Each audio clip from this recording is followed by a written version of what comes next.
अवधूत चिंतन श्री गुरुदेव दत्त श्रीपाद श्री वल्लभ लीलामृत अध्याय 4 कार्तवीर्यार्जुनाचा वृत्तांत भाग 2। कार्तवीर्यार्जुनाने गर्ग महर्षींना विचारले, हे गुरुवर, देवेंद्राने श्री दत्तात्रेयांना संतुष्ट करण्यासाठी कशा प्रकारे पूजा केली? त्रिलोकाधिपती देवेंद्र सारख्या देवतेने ज्या दत्तांची पूजा केली त्या श्री दत्तात्रेयांचा महिमा कृपा करून मला सांगा, म्हणजे मी त्यांची आराधना करून त्यांना प्राप्त करू शकेन। गर्ग महर्षी म्हणाले, हे राजा, श्री दत्त भगवान सर्वार्थयामी व सर्व लोक रक्षक आहेत। श्री दत्त संबोधून त्यांना नुसता नमस्कार केला तरी सर्वाभीष्ट होते। एवढेच नव्हे तर श्री दत्त लीला भक्तिपूर्वक ऐकली तरी तुला सर्व सिद्धी प्राप्त होतील। श्री दत्तात्रेयांचा देवेंद्रला अनुग्रह वृत्तांत। पूर्वकाली जंबासुरासारख्या राक्षसाने ब्रह्मदेवाच्या वरामुळे इंद्राला हरविण्यास स्वर्गावर आक्रमण केले। देव सैनिकांना बरोबर घेऊन देवेंद्राने त्या राक्षसाबरोबर युद्ध केले। अनेक वर्षे युद्ध चालू होते।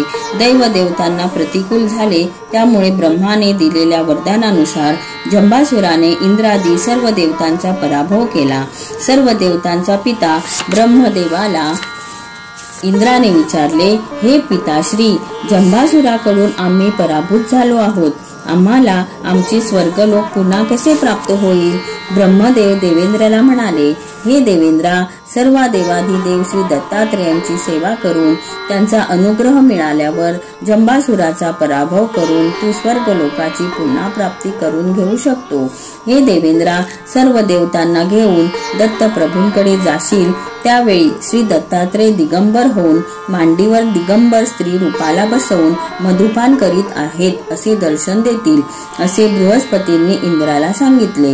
हे दृश्य पाहून तुम्हाला वाईट वाटेल व तुमच्या मनामध्ये भक्तिभाव जागृत होणार नाही, परंतु आपण पाहिलेले दृश्य सहन करून त्यांच्या परीक्षेत जो उत्तीर्ण होईल व विश्वासपूर्वक त्यांची सेवा करील त्यांच्या सर्व इच्छा पूर्ण होतील। हे सर्व लक्षात ठेवून इंद्रदेव सर्व देवतांना बरोबर घेऊन दत्त भक्ती करू लागले। दत्तदेव उभे राहिल्यास सर्व देव उभे राहत, स्वामी चालू लागले की ते सर्वजण चालू लागत। अशा प्रकारे दत्त प्रभूंची सर्व देवता सेवा करीत होते।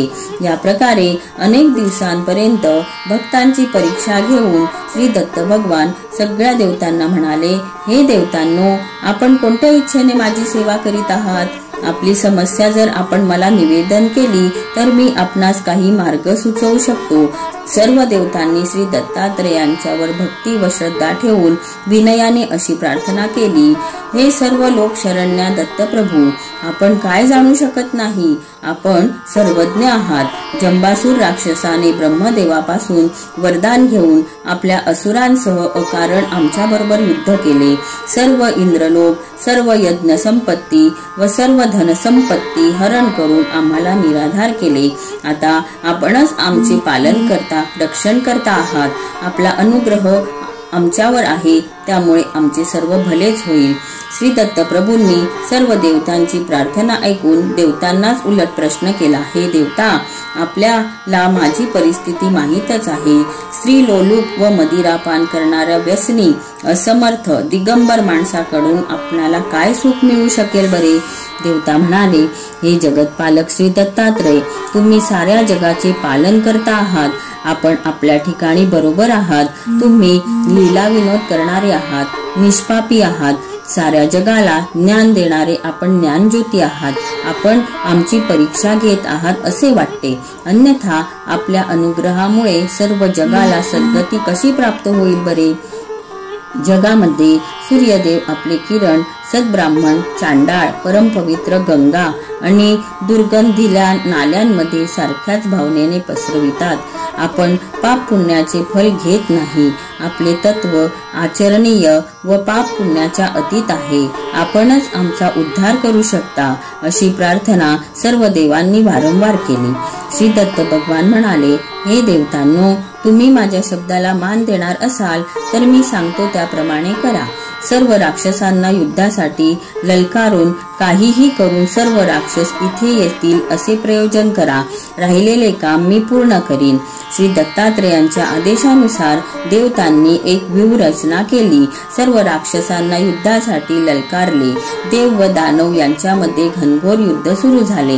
दोन्ही बाजूंनी अस्त्रशस्त्रांचे वार होऊ लागले. सर्व देवता युद्ध करून थकले व ते मागे पळू लागले. राक्षस देवतांच्या बरोबर घनघोर युद्ध करून देवतांना पळवून लावित होते. या प्रकारे सर्व राक्षस काहीही विचार न करता देवतांचा पाठलाग करीत श्री दत्तप्रभूंच्या आश्रमापर्यंत पोहोचले. त्या क्षणीच सर्व देवतांनी दत्तप्रभूंचा आश्रय घेतला. भयभीत होऊन सर्व देवता दत्तप्रभूंच्या मागे उभ्या राहिल्या. आपण कोणत्या परिसरात आलो आहोत याचे निरीक्षण सर्व राक्षस करू लागले. तेव्हा तेथे दिगंबर रूपी दत्त स्वामी बसलेले त्यांनी पाहिले. त्यांच्या वामभागी दिगंबर त्रैलोक्य मोहिनी स्त्री बसलेली होती. विश्वसुंदरी सारख्या स्त्री रत्नाला पाहून सर्व राक्षस मोहित झाले. ती स्त्री कमलनयनी लावण्यवती दिसत होती. तिला पाहून सर्व राक्षस काम मोहित झाले. त्यांनी कोणत्याही परिस्थितीत त्या सौंदर्यवतीचे अपहरण करण्याचा निश्चय केला. राक्षसांनी सर्व देवता व श्री दत्त प्रभूंना काहीही न करता त्या सौंदर्यवतीला बळजबरीने पालखीत बसवून घेऊन जाऊ लागले. स्त्रीला माते समान मानणाऱ्या आपल्या धर्माची जाण न ठेवता मदनबाधा झालेल्या राक्षसांना अधर्म होत आहे याचे भान राहिले नाही. महालक्ष्मी व्यक्तीच्या ज्या अवयवांवर केंद्रित होईल त्याप्रमाणे फलप्राप्ती होईल. पायावर केंद्रित झाल्यास गृहलाभ, उरुवर वस्त्रलाभ, वृषणाच्या जवळ स्त्रीसुख, उदराजवळ पुत्रलाभ, हृदयाजवळ इच्छापूर्ती, कर्णाजवळ धनलाभ, मुखाजवळ अन्नपान, ललाटी दुर्भाग्य व क्षीरावर क्षीरच्छेद अशा प्रकारे लाभ असतील. आता लक्ष्मी देवी राक्षसांच्या शिरावर बसलेली आहे. त्यामुळे राक्षस मृत्यूच्या जवळ उभे आहेत. लक्ष्मी देवीच्या कृपेने ते सर्व मरणासन्न झाले होते. त्याच वेळी श्री दत्तात्रेयांनी साऱ्या देवतांना युद्ध करण्याचा आदेश दिला व सर्व देवतांनी युद्ध करून राक्षसांचे शिर धडा वेगळे केले.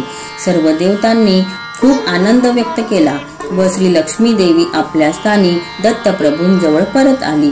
सर्व देवतांनी श्री दत्तप्रभूंची श्रद्धेने अनेक प्रकारे पूजा केली. स्वामींची अनुमती घेऊन देवता सुख समाधानाने आपल्या स्वस्थानी निघून गेल्या. श्री दत्तात्रेयांचा कार्तवीर्यार्जुनाला अनुग्रह वृत्तांत. याकरिता हे अर्जुना, तू दत्तप्रभूंना शरण जाऊन त्यांच्या अनुग्रहाने सर्वाभीष्ट मिळव असे गर्ग महर्षींनी कार्तवीर्यार्जुनाला सांगितले. गर्ग महर्षींनी जसे सांगितले त्याप्रकारे सर्व करण्याचा कार्तवीर्यार्जुनाने निश्चय केला. त्यांनी सह्याद्री पर्वत गिरिनार निवासी श्री दत्तप्रभूंच्या जवळ जाऊन त्यांचे दर्शन केले व अनुग्रह मिळवण्यासाठी निरंतर नामजप करीत कठोर सेवा केली. दयामय दत्तप्रभू कार्तवीर्यार्जुनाला म्हणाले, हे अर्जुना, तुझे दोन्ही बाहू निस्त्राण झाले आहेत.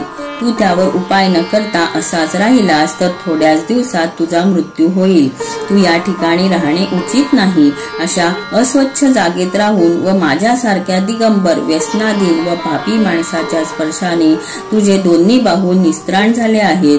तू तुझ्या घरी जाऊन वैद्यांकडून उपचार करून घे व सुखी राहा.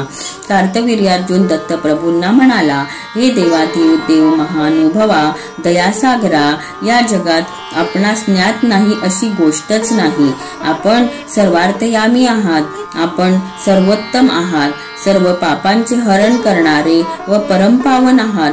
आपला अनुग्रह मिळाल्याशिवाय मी माझ्या घरी परत जाणार नाही.